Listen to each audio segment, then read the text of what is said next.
বিসমিল্লাহির রহমানির রহিম। মাননীয় সংসদ সদস্যবৃন্দ, আসসালামু আলাইকুম। ফ্যাসিবাদের নির্মমতার শিকার অসংখ্য মানুষের কান্না আর হাজারো প্রাণের আত্মত্যাগের মধ্যে দিয়ে অবশেষে আজ থেকে পুনরায় যাত্রা শুরু হতে যাচ্ছে জনগণের ভোটে জনগণের কাছে জবাবদিহিমূলক সত্যিকার অর্থে জনপ্রতিনিধিশীল জাতীয় সংসদ। বাংলাদেশের জাতীয় সংসদের রাজনীতির এই ঐতিহাসিক মুহূর্তে আমি আল্লাহর দরবারে শুকরিয়া জানাই, যার অশেষ রহমতে আমরা একটি ন্যায়ভিত্তিক গণতান্ত্রিক মানবিক বাংলাদেশ প্রতিষ্ঠার লক্ষ্যে যাত্রা শুরু করতে পেরেছি। 1971 সালের স্বাধীনতা যুদ্ধের থেকে শুরু করে 2024 সালের দেশ এবং জনগণের স্বাধীনতা রক্ষার যুদ্ধ সহ এই পর্যন্ত দেশে গণতন্ত্র এবং মানুষের অধিকার প্রতিষ্ঠার সংগ্রামে যারা শহীদ হয়েছেন, ত্রয়োদশ জাতীয় সংসদ শুরুর এই যাত্রা লগ্নে আমি তাদেরকে কৃতজ্ঞতার সঙ্গে স্মরণ করছি।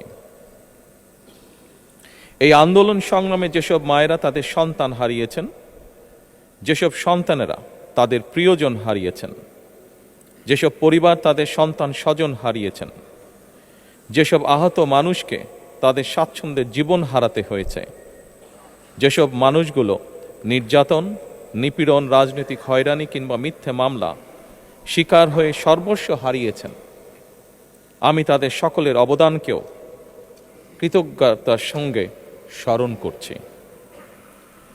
দেশের ছাত্র জনতা, কৃষক, শ্রমিক, শিক্ষক, কবি, সাহিত্যিক, সাংবাদিক, চিকিৎসক, প্রকৌশলী, আইনজীবী, কামার কুমার, জেলে তাঁতি, গাড়ি চালক, ব্যবসায়ী এবং সরকারি বেসরকারি চাকরিজীবী, গৃহিণী, সারা দেশে গণতান্ত্রিক রাজনৈতিক দলের নেতা কর্মী সমর্থক তথা সর্বস্তরের সকল শ্রেণী পেশার মানুষ যাদেরকে গুম, খুন, হত্যা, নির্যাতন, নিপীড়ন, মিথ্যা হামলা মামলা কিংবা জীবন্ত মানুষের কবরস্থান তুল্য বর্বর বন্দিশালা, আয়নাঘর, কোনো কিছু দিয়েই যাদের গণতান্ত্রিক আকাঙ্ক্ষাকে রুখে দেওয়া যায়নি,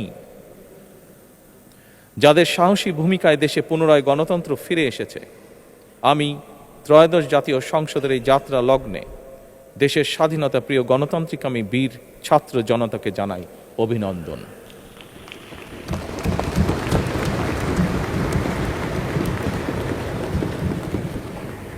সম্মানিত সংসদ সদস্যবৃন্দ,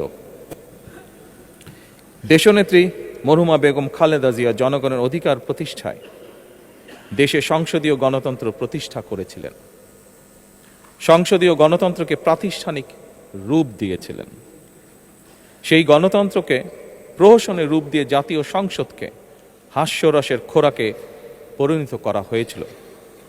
দেশে তাবিদারি শাসন শোষণ কায়েম করা হয়েছিল। দেশে সংসদীয় গণতন্ত্র এবং জনগণের অধিকার পুনঃপ্রতিষ্ঠা করার জন্য দেশনেত্রী বেগম খালেদা জিয়া জীবনের শেষ দিন পর্যন্ত লড়াই করেছেন।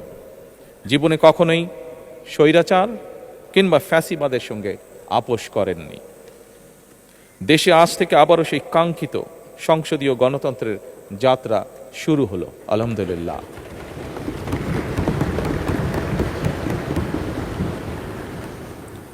সংসদীয় রাজনীতি প্রতিষ্ঠাতা খালেদা জিয়া দেশ এবং জনগণের সাফল্যে এই শুভ মুহূর্তটি দেখে যেতে পারেননি। আজ তাই এই জাতীয় সংসদে দাঁড়িয়ে আমরা দেশ এবং জনগণের স্বার্থে আপসীর নেতৃত্ব, ব্যক্তিত্ব, স্মরণীয়, বরণীয়, অনুকরণীয় রাজনীতিবিদ মরহুমা খালেদা জিয়াকে গভীর শ্রদ্ধার সঙ্গে স্মরণ করছি।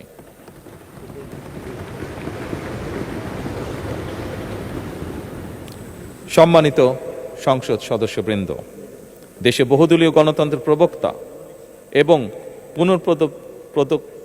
প্রবর্তক, স্বাধীনতার ঘোষক শহীদ প্রেসিডেন্ট জিয়াউর রহমানের একটি উক্তির কথা আপনাদের সামনে আমি স্মরণ করতে চাই। তিনি বলেছিলেন, জনগণই যদি রাজনৈতিক দল হয় তাহলে আমি সেই দলেরই আছি। অর্থাৎ ব্যক্তি কিংবা দলের স্বার্থ নয়, জনগণের স্বার্থই সবচাইতে বড়।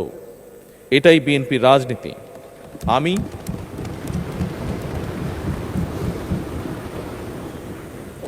আমি প্রথমবারের মতন বাংলাদেশ জাতীয়তাবাদী দল বিএনপি থেকে জাতীয় সংসদ সদস্য নির্বাচিত হয়েছি। জাতীয় সংসদের সংসদীয় দলের নেতা নির্বাচিত হয়েছি।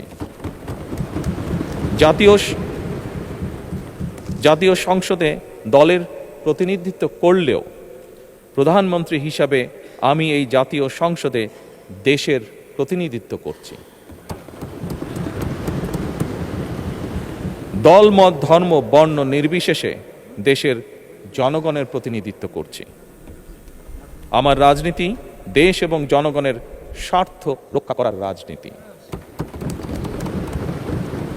বিএনপির রাজনীতি জনগণের জীবন মান উন্নয়ন এবং স্বনির্ভর বাংলাদেশ গড়ার রাজনীতি। প্রতিটি পরিবারকে স্বনির্ভর করাই আমাদের রাজনীতির লক্ষ্য। প্রতিটি পরিবারকে স্বনির্ভর করার মাধ্যমেই বিএনপি একটি স্বনির্ভর, সমৃদ্ধ, নিরাপদ, গণতান্ত্রিক বাংলাদেশ প্রতিষ্ঠা করতে চায়। এই লক্ষ্য অর্জনে আমি জনগণের সমর্থন এবং সহযোগিতা চাইছি।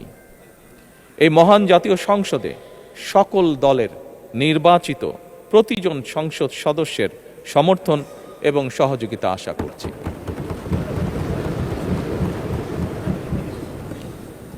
সম্মানিত সংসদ সদস্যবৃন্দ, আমি বিশ্বাস করি আমাদের দল কিংবা মত কিংবা কর্মসূচি ভিন্ন হতে পারে, কিন্তু তাবেদার মুক্ত, ফ্যাসিবাদ মুক্ত একটি স্বাধীন, সার্বভৌম, নিরাপদ, স্বনির্ভর বাংলাদেশ প্রতিষ্ঠায় আমাদের মধ্যে কোনো বিরোধ থাকতে পারে না, বিরোধ নেই।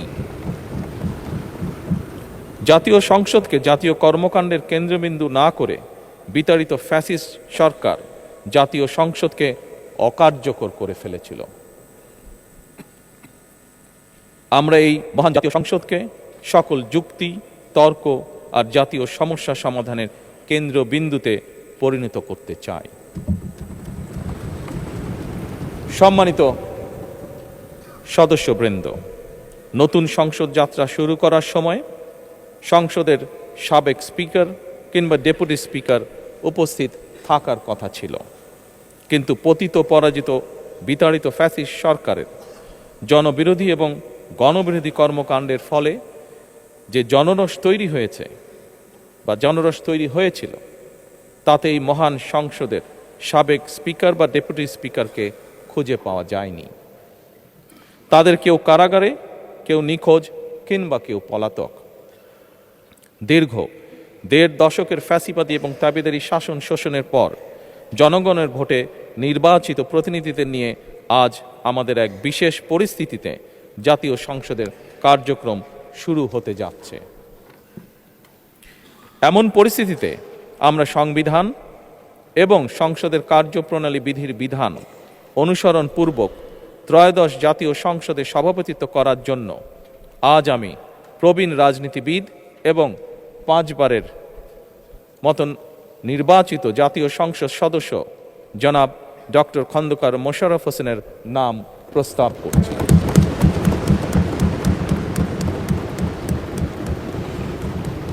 সম্মানিত সংসদ সদস্যবৃন্দ, আমাদের সংসদীয় রীতিনীতির ইতিহাসে এই ধরনের পরিপ্রেক্ষিত নজিরবিহীন নয়। 1973 সালে তৎকালীন প্রধানমন্ত্রী মরহুম শেখ মুজিবুর রহমান ওই সংসদের সদস্য মাওলানা আব্দুর রশিদ তর্কবাদীশের নাম প্রস্তাব করেছিলেন এবং তার সভাপতিত্বে বাংলাদেশের প্রথম সংসদের প্রথম অধিবেশন শুরু হয়েছিল। আমি জাতীয় সংসদের সকল সম্মানিত সদস্যকে স্বাগত এবং ধন্যবাদ জানাই। আল্লাহ হাফেজ। বাংলাদেশ জিন্দাবাদ।